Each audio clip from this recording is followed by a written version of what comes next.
Cumprimento os irmãos com a paz do Senhor Jesus Cristo. Amém.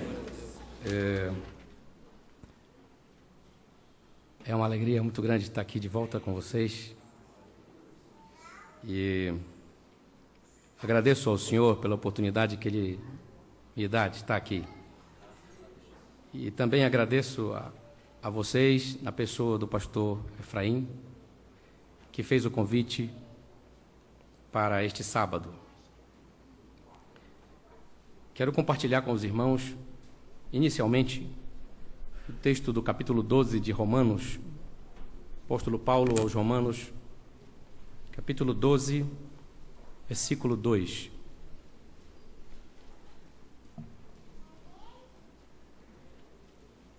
Romanos capítulo 12, versículo 2. E não vos conformeis com este mundo,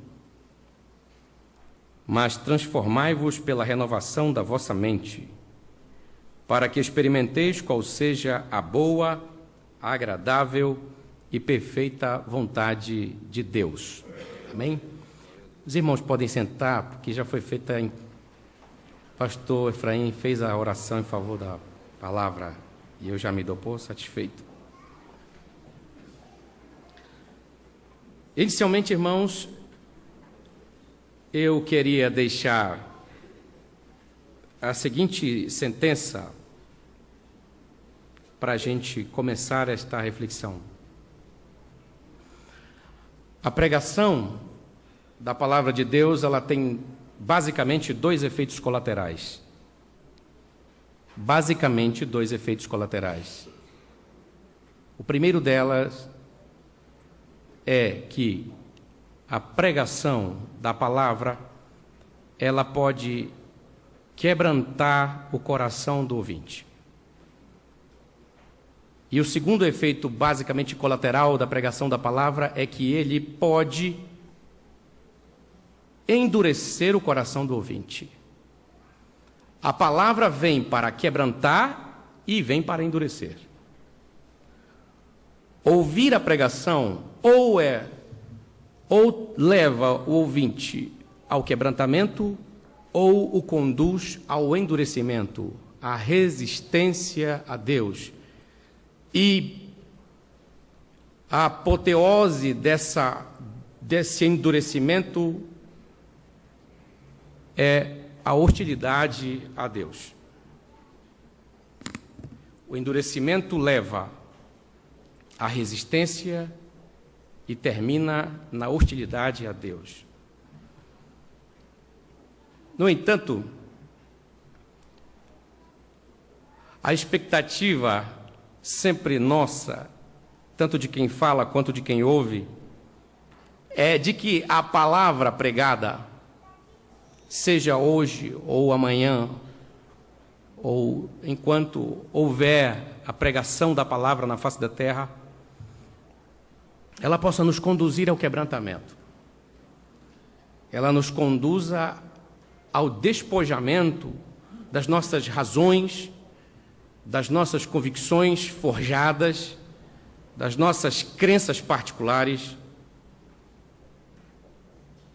para que a soberania do Senhor seja exaltada em nossa vida, para que sua palavra seja exaltada em nosso espírito, e aí a gente cresça na graça, no conhecimento de nosso Senhor Jesus Cristo e andemos em santidade com Ele.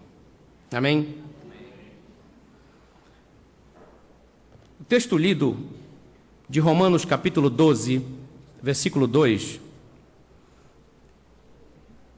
é um texto endereçado a uma cidade que poderíamos denominar de cosmopolita. Muito embora, proporcionalmente, Roma não seja nem de perto parecida com São Paulo, ou com uma das maiores, ou com as grandes cidades do mundo, Cidade do México, Tóquio, Nova York. Mas Roma, naquele tempo em que Paulo escreve aos romanos, ela é a cidade mais importante do mundo. Ela é a cidade que concentra todo todo o conjunto de sistemas de vida, de sistemas filosóficos, de sistemas de crenças. Ela abriga e difunde, não apenas abriga, mas difunde todo um conjunto de propostas de estilo de vida para o mundo daquele tempo. Roma é uma cidade cosmopolita porque abriga, não abriga gente de todos os lugares do mundo, se é que podemos dizer isso. Gente em busca de oportunidades, gente em busca de prazer, gente em busca de religião, gente que foi transformada em escrava e está lá. Roma é a maior cidade do mundo daquele tempo. Roma é a cidade mais importante do mundo daquele tempo. E Paulo está preocupado com uma igreja que está em Roma. Os bolsões de cristãos que se reúnem na cidade de Roma, em vários lugares, esses irmãos correm risco todos os dias, porque eles estão inseridos em um contexto hostil a eles. Um contexto hostil, mas, ironicamente, sedutor. Há um paradoxo nessa situação. E o paradoxo consiste nisso. Roma é hostil e, ao mesmo tempo, sedutora. Há uma hostilidade à fé cristã, ao fervor cristão, à doutrina cristã, à mensagem da cruz. Há uma hostilidade aos princípios bíblicos pregados pelos discípulos de Jesus. E, ao mesmo tempo, a igreja, ela também é seduzida. Ela recebe os toques da hostilidade, os aguilhões da hostilidade. Todos os dias cristãos morriam nas ruas de Roma, atados aos postes, banhavam os cristãos de betume, penduravam nos postes e incendiavam os irmãos, e eles serviam de iluminação para as ruas de Roma. Todos os dias havia espetáculos de carnificina de cristãos no Coliseu de Roma. Os cristãos, como diz o hino, eram por tribunais vis julgados e lançados às feras, degolados, enforcados, pendurados nos postes, betumados e incendiados, crucificados, empalados, dilacerados por feras, mortos a pauladas. Era assim que eram tratados os cristãos. E eles resistiam bravamente.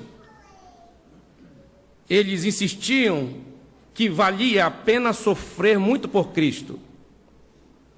Por outro lado, esses mesmos irmãos perseguidos, esses mesmos irmãos ameaçados todos os dias, recebiam estímulos constantes de sedução do fascínio de Roma.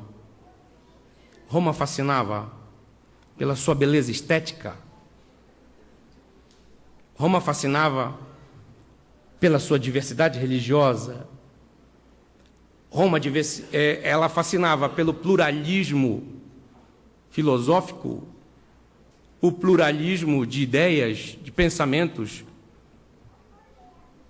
Roma hostilizava e seduzia. E Paulo está preocupado com Roma, com a igreja de Roma, melhor dizendo, e por isso escreve a eles esse pedacinho aqui especificamente. Não vos conformeis com este mundo, mas transformai-vos pela renovação da vossa mente, para que experimenteis qual seja a boa, agradável e perfeita vontade de Deus. As diversas ideologias e os diversos sistemas, movimentos filosóficos surgidos durante toda a história, eles sempre estabeleceram pontos de tensão e de conflito com a fé cristã. Nunca, em tempo algum na história da humanidade, foi pacífica a convivência entre a Igreja de Cristo e os sistemas filosóficos forjados nas mentes de homens caídos. Nunca, nunca mesmo.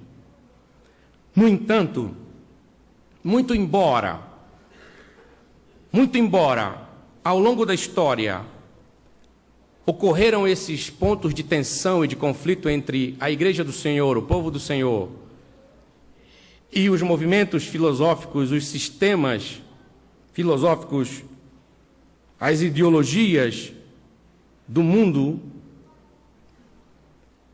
mas esses sistemas, essas ideologias construíram estilos de vida, de pensamento e de religiosidade muito interessantes e que, por falta de vigilância, quando houve um deslize, um descuido na vigilância,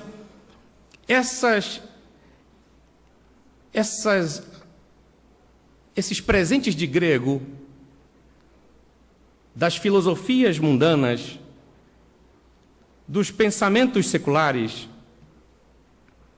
desses movimentos filosóficos do mundo, penetraram na igreja. Um tantinho de descuido foi suficiente para que a Igreja de Cristo fosse, em alguns setores dela, fosse invadida, carcomida, e muitas igrejas desapareceram no tempo e espaço em função dessa cilada maligna. Em todos esses momentos tensos, houve sempre basicamente 3 distintos grupos.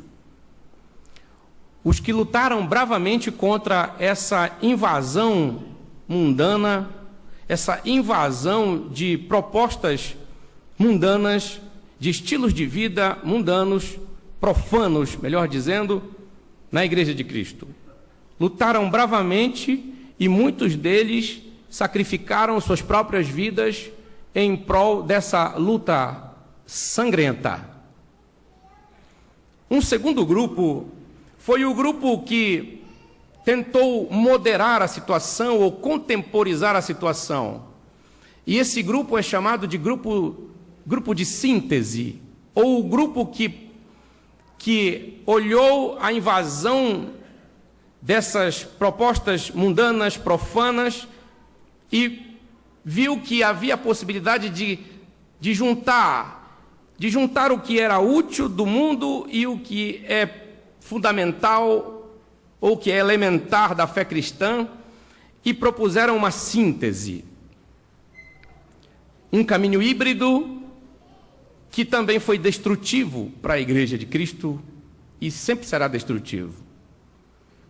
O terceiro grupo é o grupo que nunca questionou nada, nunca percebeu que essas propostas profanas sempre se tratava de uma invasão diabólica na igreja e que fatalmente destruiria a igreja, mas nunca se apercebeu disso. Esse grupo nunca questionou, nunca pensou, nunca refletiu, não deu ouvidos às admoestações proféticas de Deus, não deu ouvido à voz de Deus e abraçou deliberadamente e fanaticamente esses princípios profanos e, infelizmente, a destruição foi muito mais rápida nesta situação. O texto de Romanos 12:2 propõe uma conspiração nossa o texto de Romanos 12:2 propõe uma resistência de nossa parte ao padrão mundano de vida que nos afasta de Deus. A palavra-chave em Romanos 12:2, na língua grega, é esquematizo. A palavra esquematizo veio ser transliterada para a língua portuguesa e não é difícil de perceber: esquema. O apóstolo Paulo adverte então a igreja dizendo: não se amoldem ao esquema mundano. Não se permitam inserir no esquema mundano. Não se fascinem pelo esquema mundano. Não se deixem embriagar pelo esquema, iludir pelo esquema mundano. E nesta mensagem, eu vou, com a permissão do Senhor, dos irmãos, eu quero tratar sobre o que eu considero como o pai de todas essas ideias profanas, de todas essas ideias inteligentes, forjadas nas mentes de homens caídos, ideias e estilos de vida que só tem como objetivo afastar o homem de Deus. E esse que considero como o pai de todas as ideias, de todos os preceitos filosóficos, chama-se secularismo. A palavra secularismo vem de secular, de século. No latim eclesiástico, secular ganhou o significado de abandono da fé, abandono do sacerdócio, abandono da religião, especificamente a religião cristã.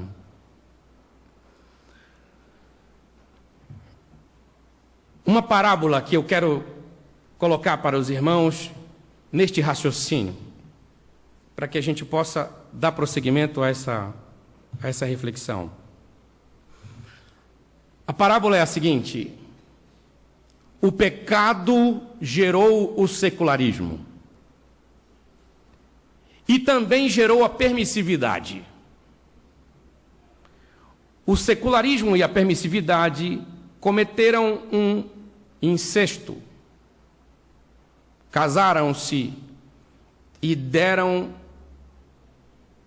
origem a uma filharada, a uma ninhada quase que incontável de propostas filosóficas, ideológicas, com o propósito de perverter e de destruir a fé em Deus, a fé cristã bíblica. Eu vou destacar alguns deles de maneira bem rápida. Gnosticismo. A Igreja de Cristo enfrentou grandes tribulações, se ocupou muito em combater o gnosticismo no primeiro, no segundo, no terceiro século da era cristã. O gnosticismo unia preceitos cristãos, astrologia, filosofia grega e hinduísmo e tudo que fosse zen naquela época, tudo que tivesse cheiro a filosofia humana, entrou no bojo do gnosticismo. E muitos irmãos foram iludidos pelo gnosticismo e abandonaram a fé cristã, porque o gnosticismo propunha a salvação através do conhecimento, através do conhecimento filosófico das coisas. E Jesus se tornou desnecessário ao gnosticismo. Um outro inimigo da Igreja de Cristo chamou-se humanismo. O humanismo já veio se tornar gente, se é que pode se falar dessa forma, no século XIV, quando foi proposta a ideia de que o homem precisava ser melhor explorado. O homem precisava ser melhor explorado para dar mais à humanidade. Explorar o melhor do homem para dar o melhor para o homem. A proposta do humanismo foi valorizar as ações, as realizações humanas, tornando também Deus desnecessário no cenário da humanidade. O teocentrismo deu lugar ao antropocentrismo. E o humanismo, então, foi gerando outras propostas e soluções para a humanidade. E todas elas destronavam Deus do coração humano. Todas elas tiravam a fé do coração humano, tornando Deus e fé desnecessários para a humanidade. Eu quero destacar também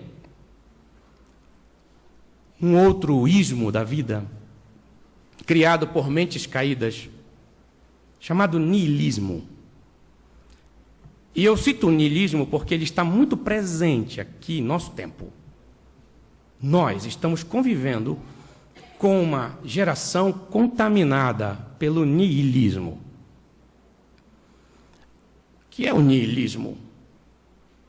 O niilismo é uma proposta filosófica que postula a descrença e o ceticismo em relação a todas as convenções humanas, instituições e a toda a realidade humana.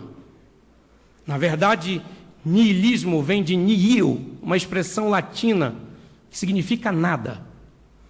O nihilista, ele é descrente a tudo: política, religião, sociedade, família, amor, fidelidade, prudência, honestidade.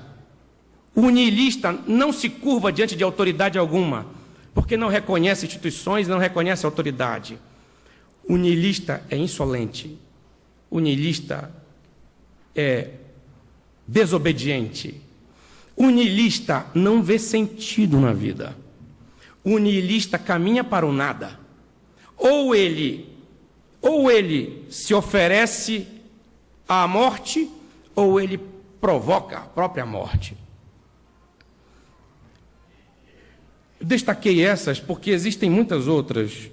O agnosticismo, que é uma situação muito presente no nosso tempo. O hedonismo, o relativismo, pragmatismo, materialismo. O positivismo, destaco este também. O que é o positivismo? O positivismo surge no final do século XIX. O positivismo vai surgir no final do século XIX. Perdão, no começo do século XIX. Com Auguste Comte. O que propõe o positivismo?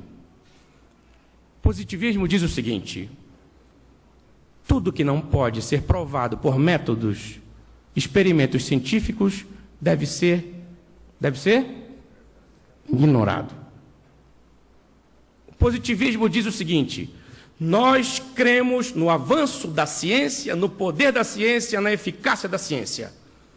O positivismo veio para o mundo e disse: a partir de hoje, esqueçam fé, esqueçam Deus, vamos tirar Deus de toda a discussão humana e vamos colocar no centro de tudo a ciência humana.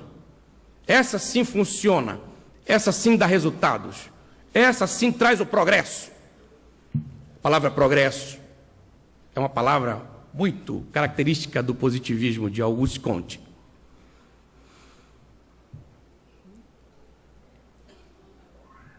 E aí nós temos um destaque final para o positivismo, que é o evolucionismo. O evolucionismo é filho do positivismo, é irmão, melhor dizendo, do positivismo. filho do secularismo. O evolucionismo diz assim: não houve criação de nada. Tudo surgiu do acaso, a matéria criou matéria, a matéria inerte gerou matéria, matéria viva, e ao longo de um processo de milhões de anos, essa fusão de matéria inerte, de químicas, foi dando origem à vida. Sem avançar no assunto, o evolucionismo hoje é um dos mais significativos torpores de crentes. Eu tenho uma pesquisa comigo que foi publicada pelo Estadão, foi encomendada pelo Estado de São Paulo, e ela dá conta do seguinte resultado: 70% dos evangélicos entrevistados pelo Estadão, aliás, pelo Instituto de Pesquisa contratado pelo Estadão, declararam que acreditam na teoria da evolução. Acreditam em Deus e acreditam na teoria da evolução. Resultado de pesquisa de campo. Isso é um dado extremamente preocupante se nós formos olhar a Igreja de Deus num contexto global, um contexto geral, e a gente vai ter esse reflexo na nossa comunidade adventista da promessa. Tem muito crente que tem sérias dúvidas a respeito da criação de Deus. Acredita que Deus existe, acredita que Deus está aí no universo, mas não concebe, não acredita que Ele é o Criador da vida, que Ele é o Criador de todas as coisas. Isso se chama deísmo.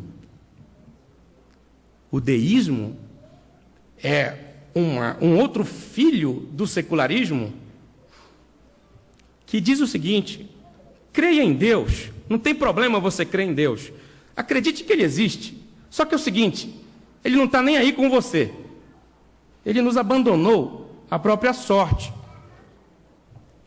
Ele existe, mas não está nem aí com a gente.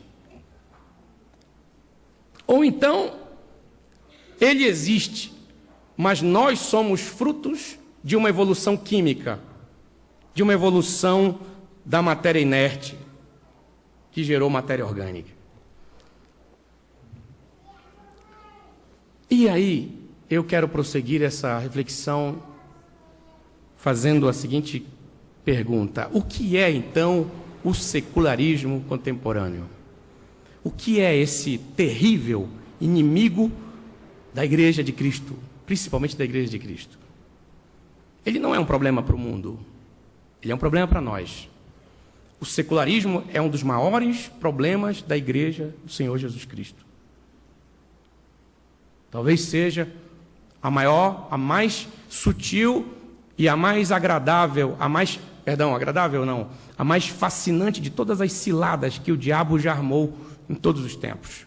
Chama-se secularismo. Eu falo especificamente do secularismo contemporâneo. E por que digo contemporâneo? Porque o secularismo já existe desde que existe pecado, desde que existe homem pecador, secularismo existe. Ele sempre encantou, ele sempre seduziu, ele sempre trabalhou para destruir fé no coração do ser humano, a fidelidade do homem ao seu Deus, ao seu Criador.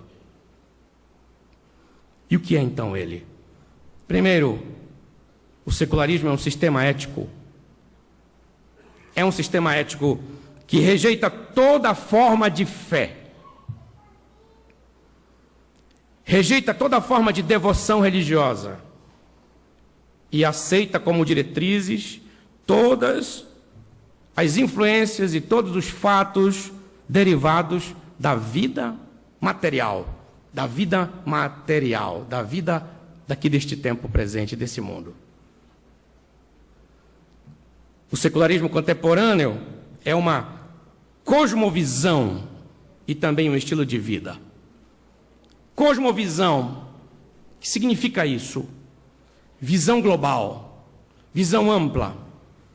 O secularismo não abarca apenas um aspecto ou alguns aspectos da vida humana. O secularismo, ele abrange todos os aspectos da vida humana, todas as inclinações do ser humano, todos os apetites humanos, todas as vertentes do ser humano, o secularismo alcança. Por isso ele pode ser descrito como uma cosmovisão. O secularismo, ele abrange fé também. Ele tem o propósito de afastar o homem de Deus, mas ele também penetra na igreja. Ele penetra no ambiente da espiritualidade. Ele penetra no ambiente da fé. Como um vírus mortal e terrível, inteligente, ele penetra no seio da fé cristã. E como cosmovisão e estilo de vida, o secularismo se inclina para o profano. A evolução do secularismo é atingir o profano, é colocar o homem numa atitude de profanação de tudo aquilo que possa ser sagrado, de tudo aquilo que possa ser espiritual. Essa é a proposta do secularismo. O secularismo é uma abordagem não religiosa da vida individual e da vida social do ser humano.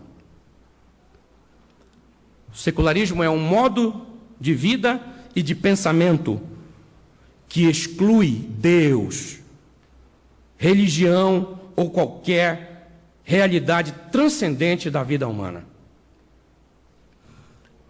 O propósito final do secularismo é arrancar Deus do seu coração, é tirar a fé genuína da sua alma, transformar você num simulacro de crente, transformar você em uma caricatura de cristão,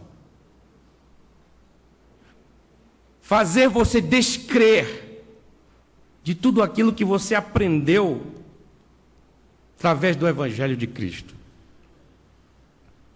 Muito bem. Como resultado do secularismo no mundo, de uma forma geral, não especificamente a igreja, nós estamos assistindo o colapso de estruturas fundamentais e tradicionais da sociedade: família e igreja. Nós estamos assistindo aqui em São Paulo, vocês estão assistindo, aqui no estado de São Paulo, mas especificamente aqui nessa grande capital, estamos assistindo o colapso de estruturas tradicionais, como família e igreja. Eu tenho aqui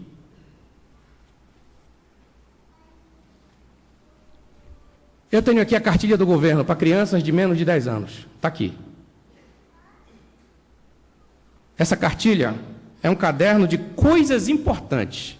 Olha o que o secularismo propõe para nossas crianças. Coisas importantes.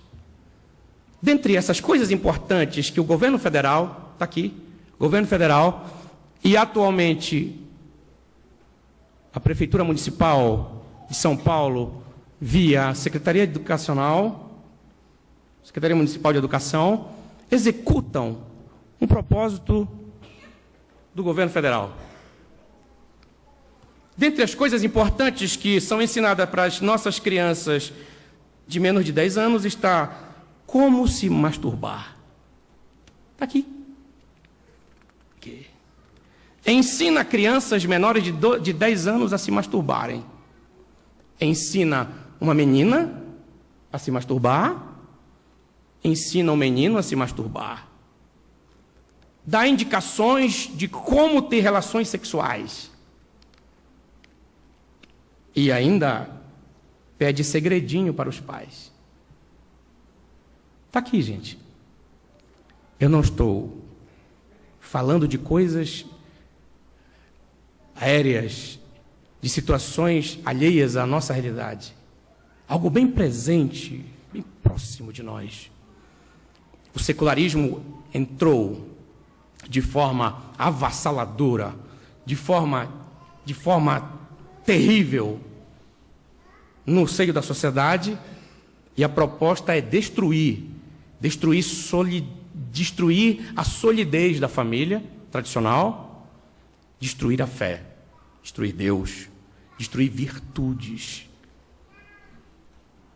Nós podemos resumir tudo aquilo que nós conhecemos como valores morais, éticos, de uma sociedade decente, de uma sociedade equilibrada. Nós podemos resumir como virtude.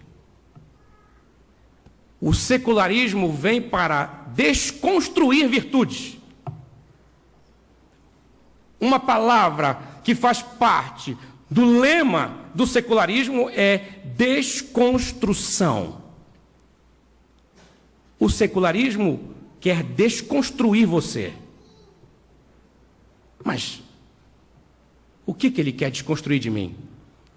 Ele quer desconstruir tudo aquilo que tem cheiro à Bíblia, tudo aquilo que tem cheiro à religião, tudo aquilo que tem cheiro principalmente a cristianismo. O maior ódio do secularismo é contra o cristianismo. Você nunca vai ver budista sendo morto a pauladas no mundo. Você nunca vai ver adeptos de outras religiões sendo trucidados, dilacerados na face da terra toda semana. Mas se você pesquisar bem, você vai ver que toda semana tem cristão sendo morto a paulada, queimado, vivo. Tem cristão sendo degolado. Tem cristão sendo hostilizado, preso, sentenciado de morte. Aqui, na nossa sociedade ocidental, nós temos outro tipo de perseguição. Ela é sutil, ela é inteligente e ela é fascinante. O secularismo, com todo o seu charme, o secularismo com todo o seu glamour, com toda a sua beleza estética, ele vem e propõe um estilo de vida diferenciado, qualidade de vida lá em cima, mas tem um apêndice. Deixe Deus. Abandone fé. Acabe com esse negócio de virtude, de moralismo. Para que moralismo? Que negócio é esse de castidade, de santidade? Nós estamos assistindo, portanto, o colapso das instituições que poderíamos chamar de sagradas, como família e igreja.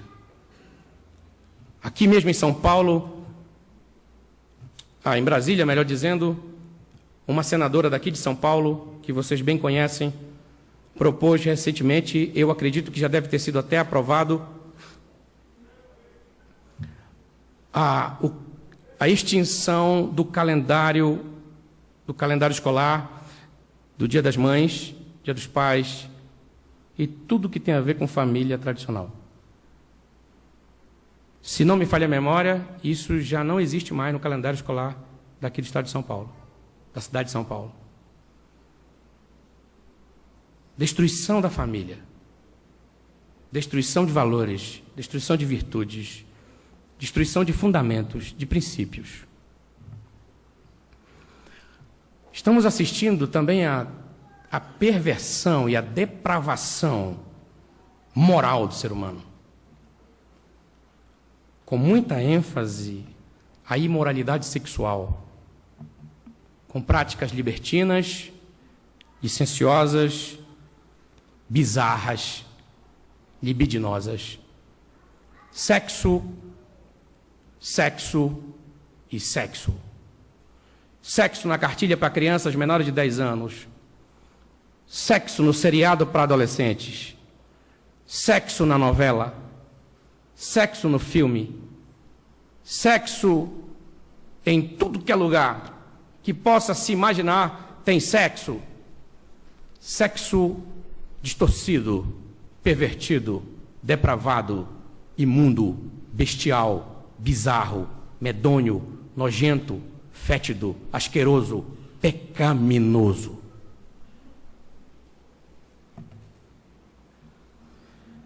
Sexo sem limites. Prazer, sensualidade, homens e mulheres dominados por taras sexuais, os quais expõem as suas taras para que todo mundo veja, para que todo mundo saiba, disseminam seus desejos, suas paixões, e isso tudo com o aval das instituições públicas, das instituições governamentais, da mídia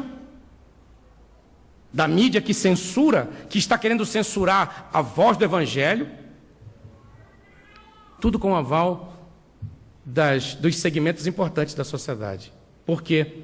Porque todos estão contaminados com o vírus maldito do secularismo. A humanidade está encantada com o avanço científico e também com as invenções tecnológicas do nosso tempo. Isso produz um encantamento tal no ser humano que cria um torpor de satisfação e de confiança na ciência,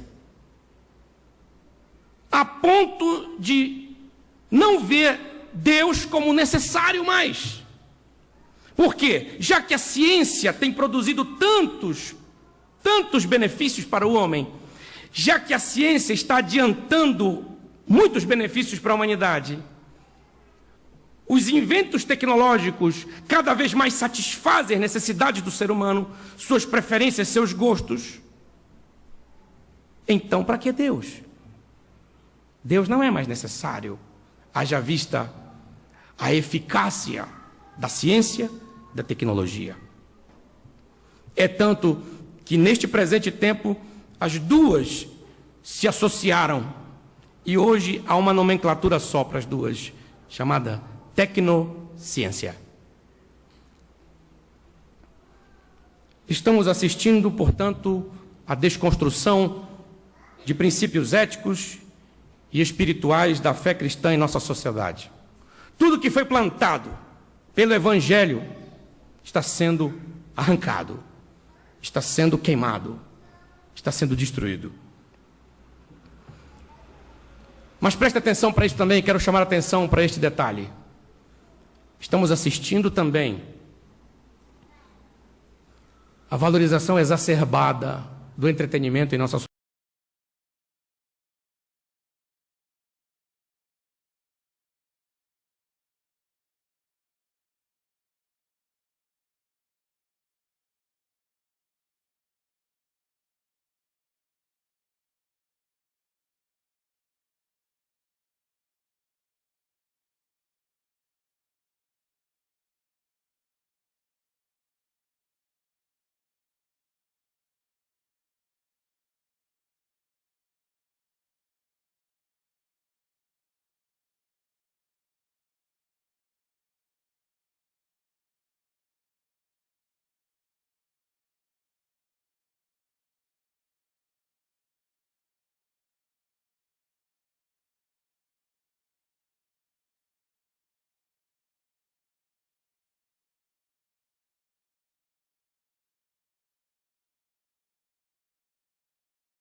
O secularismo, ele é fascinante. Ele acomoda você na igreja, ele arranca Cristo, a fé, Deus, Bíblia do seu coração e deixa você na igreja para você contaminar o resto.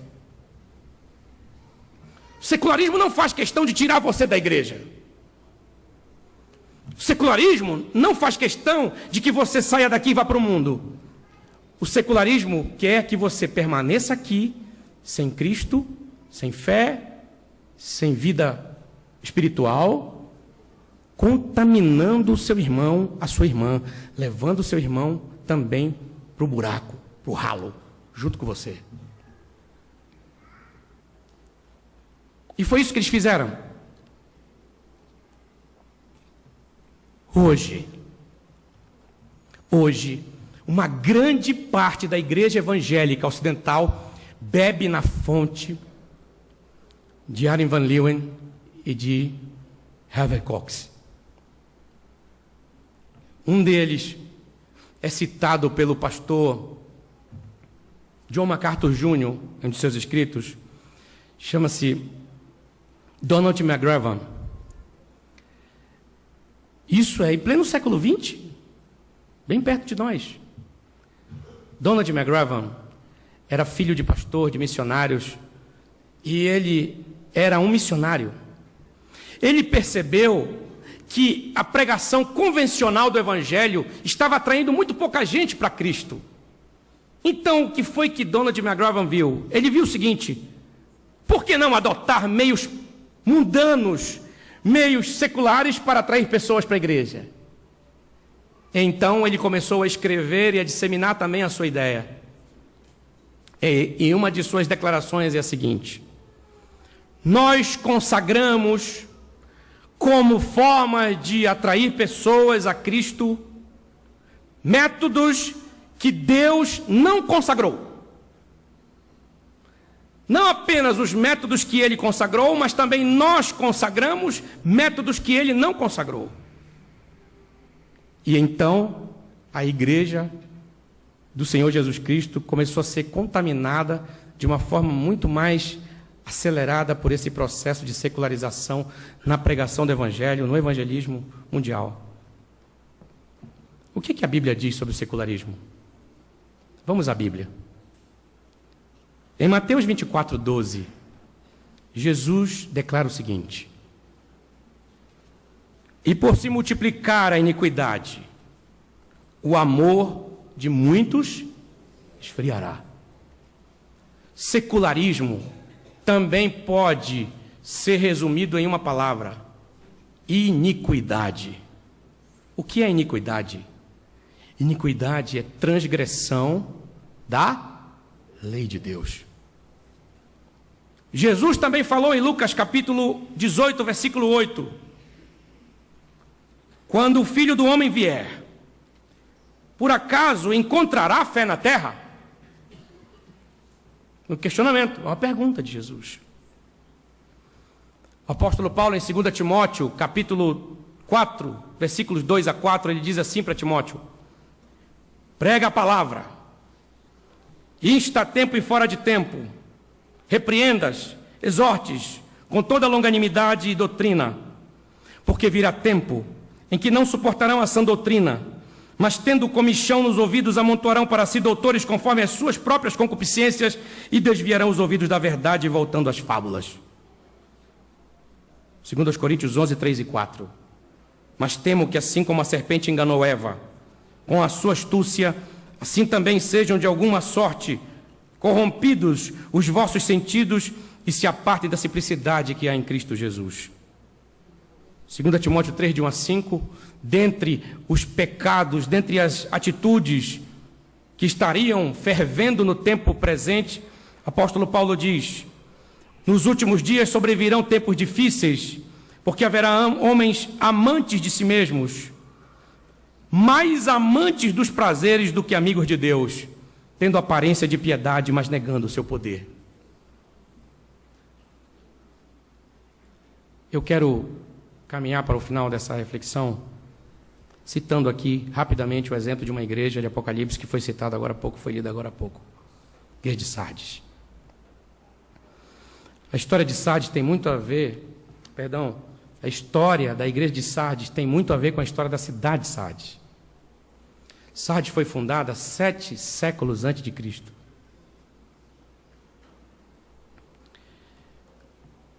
Seu rei mais importante foi o rei Creso. Foi o homem que deu visibilidade à cidade de Sardes. A cidade de Sardes era cortada por um rio, no qual havia muito ouro. Sardes se tornou uma cidade muito rica, pujante economicamente. Não apenas ouro, prata, bronze eram produzidos na cidade de Sardes, eram explorados e produzidos em Sardes, artefatos de ouro, prata e bronze, mas também a indústria têxtil e a fabricação de joias era muito conhecida na cidade de Sardes. Mas tinha um detalhe interessante nessa cidade. Ela era construída em cima de uma colina, na região da Ásia Menor, ali na região da Turquia. Ela fica bem no alto, 500 metros acima do nível do mar. A pujança financeira, o conforto das pessoas e essa sensação de segurança criou na cabeça dos habitantes de Sardes uma falsa sensação de que nunca seriam tomados, de que nunca seriam derrotados, vencidos. Sardes era considerada uma cidade inexpugnável, ou seja, não havia condições de haver um assalto de um exército nessa cidade, porque ela era alta, ela estava no alto. E no ano 546, uns dizem 529, outros dizem 546, o rei Ciro da Pérsia cercou a cidade por 14 dias, e um dos seus soldados percebeu, em determinado momento, que um soldado de Sardes descia pelo despenhadeiro através de um buraco feito no muro da cidade. Esse soldado persa observou que o soldado de Sardes saía pelo muro e descia o despenhadeiro. O que eles fizeram? Durante a noite, quando os soldados de Sardes dormiam, Ciro e um grupo de soldados escalou o despenhadeiro e entrou pelo buraco do muro e tomaram a cidade de assalto durante a noite. A cidade foi tomada e a partir daí Sardes deixou de ser uma cidade inexpugnável, segura, intransponível. Ela se fragilizou. É por isso que Jesus fala para Sardes: vigia, sejam vigilantes, porque senão virei a vocês como ladrão vem de noite. Jesus faz relação da história da cidade com o estado espiritual da igreja de Sardes. Quando Jesus está falando com a igreja de Sardes, já são 7 séculos depois de Cristo. 17 anos depois de Cristo, melhor dizendo. Nada de 7 séculos. 17 anos depois de Cristo, Jesus está falando com essa igreja dizendo: vocês têm uma brecha no muro. E o mundo está entrando por essa brecha, por essa fenda. Essa abertura no muro de vocês está abrindo precedente para o mundo entrar com vocês. 17 anos depois de Cristo, Sardes não era mais aquela cidade pujante, rica, poderosa, famosa. Ela agora era uma cidade comum, vulnerável, mas, diga-se de passagem, se tornou uma das cidades mais imorais do seu tempo. Se tornou uma das cidades mais licenciosas, onde todo tipo de prática libertina e moral era realizada, era vivenciada ali. O que aconteceu, irmãos? A igreja de Sardes foi dominada pelo secularismo. A igreja de Sardes foi dominada pelo mundanismo. Era uma igreja que tinha culto vibrante. Era uma igreja que tinha liturgia, tinha pregação, tinha ensino, mas não havia mais vida espiritual suficiente para que os ouvintes se tornassem praticantes da palavra. Se você chegasse na igreja de Sardes, você diria: nossa, que igreja abençoada, que igreja, poder de Deus aqui tem. Tem gente pulando, tem gente dando risada, tem gente levantando as mãos, tem gente falando em línguas. Isso aqui é um cenáculo. Jesus conhece além da aparência. Ele disse: eu conheço tuas obras, Sardes. Eu vejo. Tu tens nome de que vives. Quem te vê pensa que tu estás viva, mas tu estás morta. Tu tens nome de que vives, mas estás morta.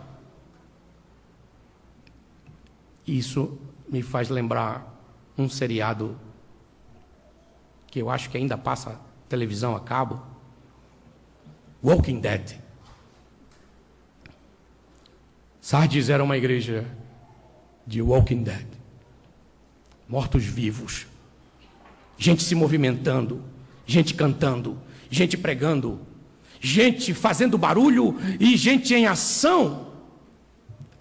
Mas a igreja estava morta, irmãos. A igreja estava morta espiritualmente. Não havia vida espiritual por causa do mundanismo, por causa do secularismo. A imundícia moral que estava borbulhando na cidade de Sardes penetrou pelas fendas dos muros da igreja. Esses muros são metáforas. Penetrou suavemente nos corações. Foi abraçado, aos poucos foram abraçados os princípios mundanos. A igreja passou a adotar métodos mundanos para adorar a Deus, métodos seculares para adorar o Senhor. Um pregador deste tempo, chamado Paul Washer, ele declara o seguinte: se você usa métodos mundanos para atrair pessoas para a igreja, você precisará sempre adotar cada vez mais métodos mundanos para mantê-los na igreja.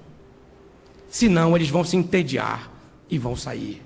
E vão procurar a igreja que lhe oferece diversão, que lhe oferece a melhor proposta de divertimento. Eu vou terminar. Resultado de uma igreja secularizada: espiritualidade sintética. Você toma suco de pozinho? Sabor jabuticaba, framboesa, uva, laranja, abacaxi, tangerina? Pois é, tudo ali é sintético. Você que toma remédios? Pois é, sintéticos. O sintético é aquilo que parece, mas não é. Até tem efeitos. Tem lá seus efeitos positivos. De vez em quando eu tomo um suquinho de pó para matar a vontade. Tangerina é gostoso. Jabuticaba também é muito bom. Tem agora de açaí, lá da minha terra. Mas não é verdadeiro. Só que é gostoso, é saboroso. Se você está com sede, aquilo entra que é uma beleza. Mas é sintético, é artificial, é um simulado, não é verdadeiro. Uma igreja secularizada, ela realiza um culto sintético. Ela cria convicção de que está adorando, quando na verdade ela está apenas adulando Deus. Ela tem a convicção de que adora, mas quando Jesus olha para ela, ele diz: você não está me adorando, você está me adulando. Eu sei muito bem o que é adoração e o que é adulação. Isaías 29:13. Este povo se aproxima de mim. Eu ouço os cânticos desse povo, eu ouço as glórias desse povo, eu ouço até língua estranha desse povo. Eu ouço que sai da boca desse povo. mas o seu coração está longe de mim, porque o seu coração está lá no mundo, o seu coração está lá no barzinho, o seu coração está lá na prostituição, no adultério, o seu coração está lá no mundo, nos prazeres do mundo, o seu coração está na ciência. Não confia mais no meu poder, confia na ciência, confia nos medicamentos da ciência apenas, confia na unção da tecnologia, não confia mais em mim. O seu coração está longe de mim, porque o seu temor para comigo se compraz em coisas que homens forjam, que homens inventam, que homens fabricam, e eles sabem muito bem de cor essas coisas. Jesus está protestando, ele está dizendo, vocês não conseguem citar os meus mandamentos, mas conhecem de cor e salteado as fórmulas do secularismo, as invenções do secularismo. Se você perguntar hoje para um adolescente, você pega um celular e mostra para ele, ele vai dizer do que aquele celular é feito, qual a composição dele, se é Moto G, se é Android, se é não sei o que, ele vai dizer tudo para você, e vai te passar todos os recursos. Por favor, não pensem que eu sou extremamente contra o uso de medicamentos. Não é o caso. Mas nós estamos vendo uma quantidade muito grande de servos de Deus se empanturrando de medicamentos, por exemplo. Confiando muito nessas coisas. Viciando nisso. Se tornando dependentes químicos dessas coisas. Pararam de confiar no Senhor. Pararam de orar. Pararam de orar. Não se ouve mais pela manhã o cântico, bem de manhã, embora o céu sereno, parece um dia calmo anunciar. A expectativa do dia de muitos crentes, de muitos cristãos, é de um dia de muito trabalho, de muita preocupação, de muita correria. E não há tempo para buscar o Senhor.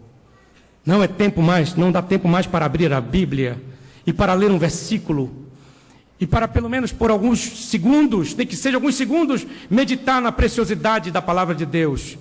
Então o coração vai ficando vazio, a fé vai sendo drenada, o fervor espiritual vai sendo escoado para a cloaca do mundo e nós vamos ficando apenas fantasiados de crentes, fantasiados de pastores. Nós pregamos algo que nós não acreditamos mais. Pregamos algo que não vivemos mais. Jesus, tenha misericórdia de nós, Senhor. Tenha misericórdia de nossas vidas. Cristãos permissivos, frouxidão moral, condescendência e tolerância com padrões morais mundanos, supervalorização do entretenimento. O entretenimento tornou-se um elemento atrativo no culto. O culto deve ser um show. Os pastores precisam ser animadores de palco. Pastores têm que ser engraçados. Tem que contar piada no púlpito. Porque se eles não forem engraçados, o culto é um tédio. Não há mais vontade de ouvir a palavra. Não há mais disposição de ouvir o ensinamento. Se tornou cansativo. Cristãos deístas. Cristãos evolucionistas. Cristãos religiosistas, cristãos divertidos, que banalizam o sagrado por nada. A pergunta é a seguinte, vamos ficar em pé em nome de Jesus.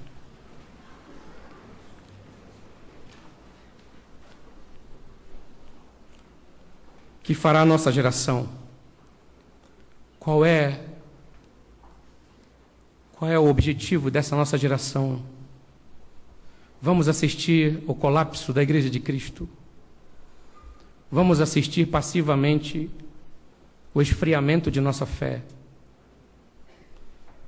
Será que somos a geração que vai fazer a cerimônia fúnebre? Que vai participar da cerimônia fúnebre de muitas comunidades cristãs neste país? Será que o trabalho de santos homens de Deus, como do servo do Senhor que já dorme em Cristo, pastor João Augusto da Silveira, será jogado fora por uma geração de omissos, de crentes encantados pelo secularismo deste mundo? Será que vamos pisar na obra do Senhor?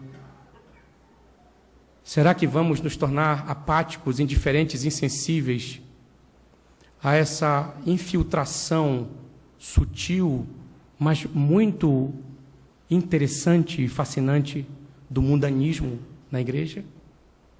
Os princípios imorais do mundo, drenando a fé, o fervor e tomando lugar na casa de Deus, que é o nosso corpo?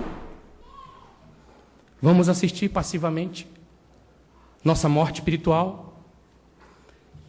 Vamos nos entregar ao niilismo espiritual? Estamos caminhando para a eternidade, para a nossa glória, ou caminhamos para o vazio, para o nada? Para onde estamos indo?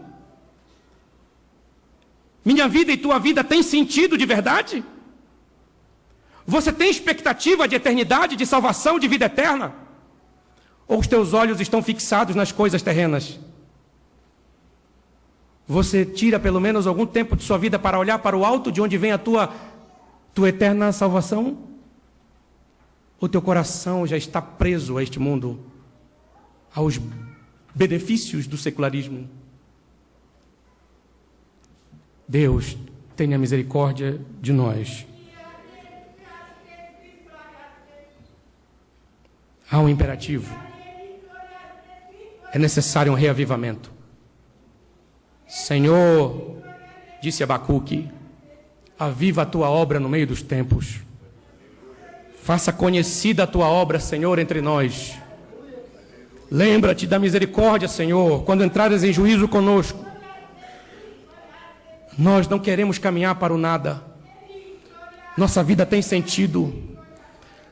Nós olhamos para o futuro e vemos a cruz resplandecendo. Nós vemos Jesus resplandecendo. Nós olhamos para o futuro e vemos glória. E vemos salvação, vemos glorificação, e vemos a cidade santa. E vemos os anjos descendo com Jesus e vindo buscar uma igreja santa, redimida, lavada no sangue do Cordeiro. Nós não somos niilistas. Nós não andamos no vazio. Temos plataforma, temos ideal, temos objetivo. E o nosso prazer não é neste mundo. Levantai-vos e andai, porque não é aqui o vosso descanso. O apóstolo Paulo escreve na primeira carta, capítulo 7. Os que choram, os que riem, como se não se alegrassem. Os que comprem, mas vivam como se não possuíssem. Os que usam deste mundo como se não abusassem dele, porque a aparência deste mundo passa. E João completa para nós dizendo: filhinhos, não ameis o mundo, nem o que há no mundo. Se alguém ama o mundo, o amor do Pai não está nele. Levanta teus olhos, contemple a cruz, contemple esse sinal maravilhoso que Jesus deixou para nós. Ele é o indicador, a cruz é a seta que aponta para Cristo. De lá vem a nossa verdadeira salvação. De lá vem a nossa alegria. De lá vem a realização da nossa vida. De lá vem seiva para a igreja. De lá vem sangue para purificar nossos pecados e para nos tornar mais alvos que a neve. Oh, igreja, dediquemos nossos corpos ao Senhor. Não vamos ser servos do sagaz enganador. Vamos louvar o Senhor. Vamos glorificar o Senhor.